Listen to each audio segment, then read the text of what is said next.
Good evening friends. आज हम पढ़ेंगे अपने सीटेट एग्जाम से रिलेटेड। आज का हमारा टॉपिक जो है वो है चाइल्ड डेवलपमेंट। तो सबसे पहले हमें समझना होगा what is child development means कि बाल विकास क्या है। बालक के विकास का क्रमबद्ध अध्ययन ही बाल विकास कहलाता है। अगर आप एक शिक्षक की परीक्षा की तैयारी करना चाहते हैं तो उसके लिए आपको बाल विकास की जानकारी होना बहुत ही जरूरी है। तो आइए समझते हैं बाल विकास के अंदर जो आज हमारा टॉपिक है वो है लर्निंग थ्योरी। आज का टॉपिक क्या है हमारा? लर्निंग थ्योरी मीन्स अधिगम के सिद्धांत। अधिगम के सिद्धांत को पढ़ने से पहले हमें समझना होगा अधिगम का अर्थ। अधिगम क्या होता है? अधिगम का अर्थ क्या है? अधिगम means according to Woodworth. Woodworth के अनुसार हम जो कुछ भी सीखते हैं और सीखने के द्वारा जो हमारे व्यवहार में जो परिवर्तन होता है उसे अधिगम कहा जाता है। ये किसके अनुसार है? According to Woodworth. वुडवर्थ के अनुसार जो भी चीज हमने सीखी और सीखने के बाद जो भी हमारे बिहेवियर में चेंजेस नजर आता है उसे हम अधिगम कहते हैं। अधिगम हम कहीं पे भी कुछ भी सीख सकते हैं। इसके लिए जरूरी नहीं है कि स्कूल जाए, विद्यालय जाए। सीखना जो है एक ऐसी प्रक्रिया है जो हमेशा चलती है, जो कभी समाप्त नहीं होने वाली प्रक्रिया है। हम कहीं भी कुछ भी कभी भी सीख सकते हैं, जिसे हम अधिगम के नाम से जानते हैं। अब हम अधिगम की थ्योरी के अंदर पढ़ेंगे। सबसे पहले थॉर्नडाइक का सिद्धांत। थॉर्नडाइक जो थे एक मनोवैज्ञानिक थे। उन्होंने प्रयास एवं भूल का सिद्धांत दिया था। अकॉर्डिंग टू थॉर्नडाइक उन्होंने कहा था कि मनुष्य जो है बार बार गलतियां करके प्रैक्टिस के द्वारा क्या करते हैं? सीखता है। तो थॉर्नडाइक ने जो है अपना जो प्रयोग किया था वो किस पे किया था? एक बिल्ली पे किया था।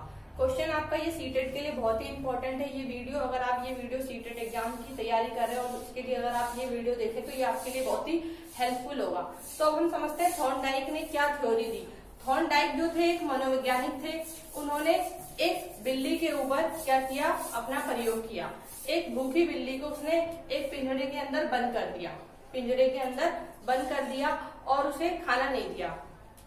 और रोज क्या करते थे? बिल्ली के सामने रोज फिश लाके रख देते थे। जो फिश था वो बिल्ली के लिए क्या था? एक मोटिवेशन था। हम तब तक कोई काम नहीं करते जब तक हमारे लिए कोई मोटिवेशन ना हो। यानी कि हम काम तब करेंगे, हमारे हर एक्टिविटी के पीछे, हर कार्य के पीछे एक हमारा स्वार्थ होता है। तो वैसे बिल्ली के सामने जब फिश रखा होता था तो बिल्ली को भूख लगती थी उसे देखकर कि मैं पिंजरे से बाहर निकलूं और बाहर निकलकर मैं उस फिश को खाकर अपनी भूख मिटाऊं। तो जब बिल्ली उस फिश को देखती तो पिंजरे के अंदर क्या करती? वो रोज उछल कूद करती। डेली ऐसे करते करते वो पिंजरे में उछल कूद करती। तो एक दिन क्या हुआ? अचानक से बिल्ली का जो पैर था वो किस पे दब गया? पिंजरे में वो था, मतलब गेट था जिसके ऊपर दबते ही वो पिंजरा खुल गया। तो गलती से प्रैक्टिस करते करते एक बार अचानक से क्या हुआ? उसका पैर उस पे दब गया और दबते ही वो पिंजरा खुल गया और बिल्ली ने जाके अपनी भूख मिटा ली। ये थी उसकी थ्योरी। अब इस थ्योरी से हमें इंपॉर्टेंस क्या है इस थ्योरी का एजुकेशन में वो समझना है। तो दोस्तों अगर बिल्ली ने कोशिश नहीं की होती, उसके सामने फिश रखा था, उसके सामने उसका गोल था, फिश रखा हुआ था, उस फिश को देखकर वो सोचती कि मैं तो इस चार दीवारी के अंदर बंद हूँ या फिर मैं इस पिंजरे के अंदर बंद हूँ और मुझे ये खाना नहीं मिल सकता, तो उसे नहीं मिल सकता। तो सबसे फर्स्ट इनिशिएटिव बिल्ली ने क्या किया? प्रयास किया। क्या किया? प्रयास किया। उसे नहीं पता था कि उस प्रयास का रिजल्ट पॉजिटिव होगा या नेगेटिव, लेकिन फिर भी बिल्ली ने क्या किया? कोशिश करती है। कोशिश करते करते एक बार गलती से वो बटन दब जाता है और बटन दबते ही बिल्ली बाहर निकल जाती है। फिर सेकेंड डे दोबारा से क्या हुआ? वैसे ही फिर फिश रख दिया, फिर दोबारा उसने उछल कूद करी और फिर खुल गया। ऐसी जब ये एक्टिविटी उसने रिपीट करी, कई टाइम्स रिपीट करी, तो बिल्ली को पता चल गया कि इसके ऊपर पैर रखने से, इस जगह पर पैर रखने से ये क्या होता है? पिंजरा जो है वो खुल जाता है। तो फिर बाद में बिल्ली को क्या करना पड़ा? प्रयास नहीं करना पड़ा। बाद में बिल्ली को जब इस चीज का पता चल गया, कैट को पता चल गया कि इस पे पैर रखते ही जब खुल जाता है तो मैं फालतू की उछल कूद क्यों करूं। उसके बाद फिर वो उस पर सीधा पैर रखती और निकलकर खाना खा लेती। अब इसका हम एजुकेशन इम्प्लीकेशन समझेंगे फ्रेंड्स। सबसे पहला जो इस थ्योरी से हमें जो सीखने को मिलता है वो है तत्परता का नियम, law of readiness. If you want to do something, अगर आप कुछ भी करना चाहते हो तो उसके लिए सबसे पहले आपको रेडी होना पड़ेगा, तत्पर होना पड़ेगा, तैयार होना पड़ेगा। आप सोचो कि कोई चीज आपके पास चलकर आ जाए तो इट्स नॉट पॉसिबल। अगर आपको कुछ भी लेना है तो उसके लिए आपको क्या करना पड़ेगा? प्रयास करना पड़ेगा, तत्पर रहना पड़ेगा। तो सबसे पहला जो नियम है इसके अंदर लर्निंग का प्राइमरी नियम है उसके अंदर फर्स्ट है लॉ ऑफ रेडीनेस, मीन्स कि हमें हमेशा तत्पर रहना चाहिए। सेकेंड है प्रयास का नियम, आप तत्पर हो, आपको पता है कि आपका ये गोल है, आप रेडी हो, लेकिन आप क्या कर रहे हो, बार बार ट्राई नहीं कर रहे। आपने एक बार ट्राई किया और आपको क्या मिली, हार मिल गई। अक्सर जनरली यही होता है कि अगर हम लाइफ में 1 टाइम 2 टाइम फेल हो जाते हैं तो हमें ऐसा फील होता है कि अब हम ये काम नहीं कर सकते। तो ऐसा ही इस थ्योरी से हमें ये सीखने को मिलता है, नहीं, बिल्ली ने फिर भी बार बार प्रयास किया तो एक टाइम ऐसा आया कि उसे अपना अल्टीमेटली गोल मिल गया। तो ये था हमारा लॉ ऑफ प्रैक्टिस, मीन्स की प्रयास का नियम। तो अगर हमें कुछ भी सीखना है या फिर कुछ भी करना है तो उसके लिए हमें प्रैक्टिस करना जरूरी है। Practice makes man a perfect. अगर आप प्रैक्टिस नहीं करोगे तो आप परफेक्ट नहीं बनोगे। नेक्स्ट है प्रभाव का नियम। जब हम बार बार, पहले हम किसी चीज के लिए रेडी हो गए, फिर बार बार हमने क्या किया, बहुत ज्यादा प्रैक्टिस करी, प्रैक्टिस करते करते एक बार ऐसा टाइम आएगा कि वो चीज क्या होगी, आपके बिहेवियर में हो जाएगी और इफेक्ट दिखेगा आपको।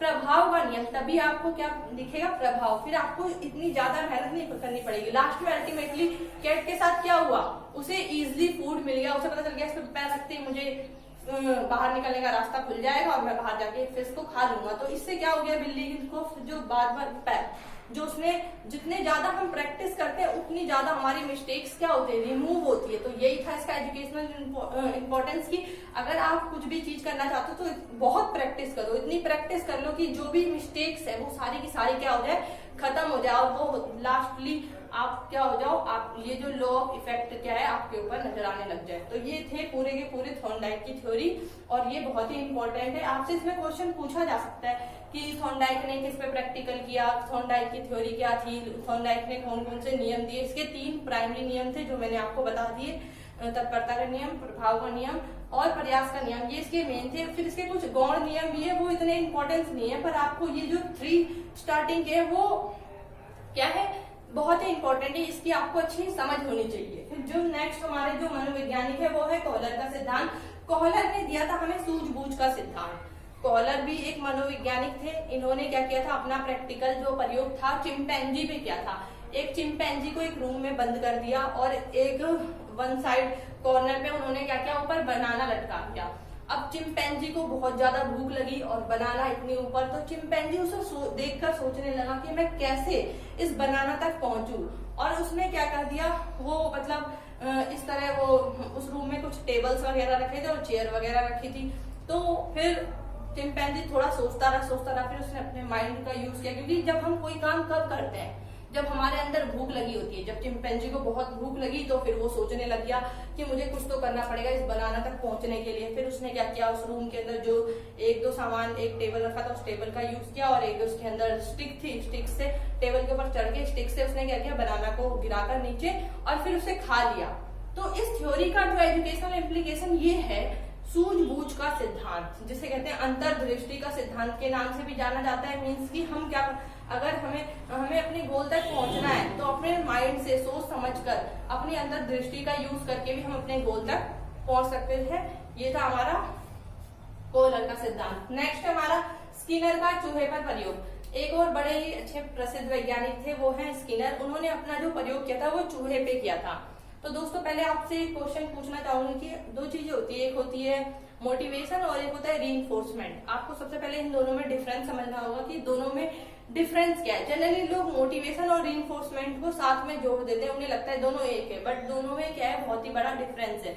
Motivation means अभिप्रेरणा। अभिप्रेरणा क्या करती है, कोई भी जो काम है उस काम की दर को बनाए रखती है कि अगर हमारा अल्टीमेटली अगर हम मोटिवेटेड है और हमारा जो गोल है, हमें उस गोल तक कैसे पहुंचना है, उस गोल तक पहुंचने तक क्या होगा, हमारे अंदर मोटिवेशन रहेगा परमानेंट। मोटिवेशन भी 2 टाइप्स के होते हैं, एक होता है इंटरनल और एक एक्सटर्नल। अगर हमारा कोई गोल है अल्टीमेटली तो उसका गोल अचीव करने का कोई रीजन हो सकता है, या तो फिर हमारा इंटरनली हो सकता है या फिर एक्सटर्नली। कई बार पेरेंट्स बोलते हैं बेटा तू पास हो जा, मैं तेरे को साइकिल दिलाऊंगा। तो साइकिल दिलाना क्या हो गया, एक एक्सटर्नली मोटिवेशन हो गया कि वो साइकिल के लिए क्या हो रहा है, पास हो रहा है। लेकिन कई बच्चे ऐसे होते हैं नहीं मुझे टॉप करना है, तो वो इंटरनली मोटिवेटेड होते हैं कि मुझे टॉप करना है। तो 2 टाइप्स के इसमें क्या हो सकते हैं कैटेगरीज मोटिवेशन में। नेक्स्ट हमारा रीइंफोर्समेंट। मोटिवेशन क्या करता है, कार्य की दर को बनाए रखता है। जब तक हमारा गोल नहीं मिल जाए, जब तक हमारे अंदर मोटिवेशन उस कार्य के लिए बना रहता है। जब हमें वो मिल जाएगा तो हमारा फिर कोई नया मोटिवेशन बन सकता है। नेक्स्ट हमारा टॉपिक है रीइंफोर्समेंट। रीइंफोर्समेंट मीन्स होता है पुनर्बलन। जैसे कि हम कोई काम कर रहे हैं, काम के बीच बीच में अगर हमें थोड़ा बहुत पॉजिटिव कोई रीइंफोर्समेंट दे दे, थोड़ा सा कोई हमें मतलब मोटिवेट कर दे या गाइड कर दे, तो क्या होता है हम अपने गोल तक पहुंचने के लिए और भी ज्यादा मोटिवेटेड हो जाते हैं। बट अगर हम मोटिवेटेड है कि मेरा गोल ये है और फिर हमें कोई भी इसमें रीइंफोर्स नहीं दे रहा, कोई कमेंट नहीं कर रहा, तो क्या होता है फिर हमारे अंदर से एक टाइम बाद मोटिवेशन कम होने लग जाता है। लेकिन मोटिवेशन को और बढ़ाने का काम कौन करता है? पुनर्बलन। पुनर मतलब दोबारा से क्या करो, उसको पुश करो। दैट इज नॉन एज पुनर्बलन, कि दोबारा से इसे काम करने के लिए पुश करो, तो उसे हम पुनर्बलन कहते हैं। पुनर्बलन भी 2 टाइप्स के होते हैं। ये होता है एक पॉजिटिव एक नेगेटिव। मीन्स एक सकारात्मक होता है और एक नकारात्मक। सकारात्मक मीन्स की जैसे मान लो कोई बच्चा है, ठीक है, बच्चे ने काम नहीं किया तो टीचर ने क्या किया, उसको पनिश कर दिया, उसको डंडा मारा। तो डंडा मारना इज द नेगेटिव रीइंफोर्समेंट। अगर उसको डंडा लगा तो वो डंडे से बचने के लिए फिर काम करेगा। तो वो जो मोटिवेशन रीइंफोर्समेंट है वो क्या है उसके लिए, कई बार बच्चे जब उस डंडा मर जाता है तो बच्चों को ऐसा लगता है नहीं अब मैं पिटूंगा, चाहे हमेशा पिटूंगा पर मैं काम नहीं करूंगा। तो वो क्या एक नेगेटिव इम्पैक्ट हो सकता है उसका। लेकिन अगर हम पॉजिटिव रीइंफोर्समेंट की बात करें, जैसे कभी क्लास में कोई बच्चा ऐसा, और रीइंफोर्समेंट की एक सबसे बड़ी क्वालिटी की इसे हमेशा नहीं देना चाहिए। अगर आप किसी बच्चे की रोज रोज तारीफ करोगे तो बच्चा ओवर कॉन्फिडेंट हो जाएगा। इसे टाइम टू टाइम देना चाहिए। जैसे कि मंथ में एक बार दे दिया, मंथ में कोई ऐसा वीक बहुत ही क्लास में बैक बेंचर से आपने उसके लिए क्लैपिंग करवा दी, तो उसके लिए क्या हो गया, पॉजिटिव रीइंफोर्समेंट की पहली बार किसी टीचर ने मेरे लिए क्या किया, क्लैप किया, तो वो क्या हो गया, वो उसके अंदर फिर एनर्जी आई कि नहीं मेरे को टीचर ने अप्रिशिएट किया है तो मुझे काम करना चाहिए। तो वो एक पॉजिटिव रीइंफोर्समेंट हो गया। अब हम स्किनर की थ्योरी को जानेंगे। स्किनर जो थे मनोवैज्ञानिक थे, इन्होंने चूहे पर प्रयोग किया। एक चूहा था, चूहे को बहुत बड़ी भूल भुलैया थी। उसके अंदर क्या होता था, रास्ते उस चूहे को अपने होम तक पहुंचना था, घर तक पहुंचना था। अगर चूहा सही कदम चलता तो उसे क्या मिलता, चॉकलेट मिलता, या फिर उसे मतलब चॉकलेट मिल जाता खाने के लिए। अगर चूहा गलत स्टेप लेता तो उसे शॉक मिलता, बिजली का झटका मिलता। तो इससे तो जो उसे चॉकलेट मिल रहा है वो क्या है, पॉजिटिव रीइंफोर्समेंट है। अगर चूहे को चॉकलेट मिला फिर वो और अपने आगे तक अपने गोल तक जाने की कोशिश करेगा। फिर उसे शॉक मिल गया, मतलब कि उसे समझ में आ जाए कि नहीं ये रास्ता गलत है, मुझे इस रास्ते को चेंज करना चाहिए, अगर मैं इस रास्ते में जाऊंगा तो आगे खतरा है। तो इस तरह से ये जो एक्टिविटी थी, इस एक्टिविटी के द्वारा, इस प्रयोग के द्वारा स्किनर ने हमें यही बताया कि पुनर्बलन हमेशा क्या होना चाहिए, पॉजिटिव होना चाहिए। क्योंकि नेगेटिव पुनर्बलन का जो इम्पैक्ट है वो लॉन्ग टाइम इम्पैक्ट नहीं होता, बट पॉजिटिव रीइंफोर्समेंट का इम्पैक्ट जो होता है वो लॉन्ग टाइम तक बच्चे के ऊपर या फिर हर व्यक्ति के ऊपर रहता है। आप खुद जनरली सोच कर देखो कि कोई ऐसा बच्चा है जिसको हमेशा टीचर टॉर्चर करती है या फिर उसे क्लास में पनिश करते, तो उस बच्चे के अंदर एक ऐसी फीलिंग आ जाती है कि नहीं मैं कुछ भी कर लूं, मैं तो निकम्मा हूं। क्योंकि जनरली स्कूलों में क्या होता है, टीचर्स बच्चों को बोलते हैं नालायक है, तू तो नालायक ही रहेगा। तो बच्चे के अंदर एक धारणा और मेंटेलिटी होती है, बच्चा एक्सेप्ट कर लेता है कि मैं नालायक हूँ। लेकिन अगर उसी नालायक को किसी ने बोल दिया नहीं यू आर ब्रिलियंट, तो उसके लिए वो एक रीइंफोर्समेंट का वर्क करेगा कि नहीं फर्स्ट टाइम किसी ने मुझ पर बिलीव किया, तो मुझे क्या है उसकी उम्मीदों पर खड़ा होने की कोशिश करेगा। तो स्किनर के अकॉर्डिंग हमेशा हमें एक टीचर के पॉइंट ऑफ व्यू से हमेशा बच्चों पे हमें क्या करना चाहिए, पॉजिटिव रीइंफोर्समेंट का यूज करना चाहिए, ताकि उसके माइंड पे क्या हो, एक नेगेटिव इम्पैक्ट ना पड़े। That is my all over conclusion. अगर आपको मेरी वीडियो पसंद आए तो you can like me and you can subscribe मी। अगर आपको किसी भी थ्योरी में कोई भी डाउट हो you can ask me in comment box. Thank you very much. मिलते हैं नेक्स्ट वीडियो में। Have a nice day.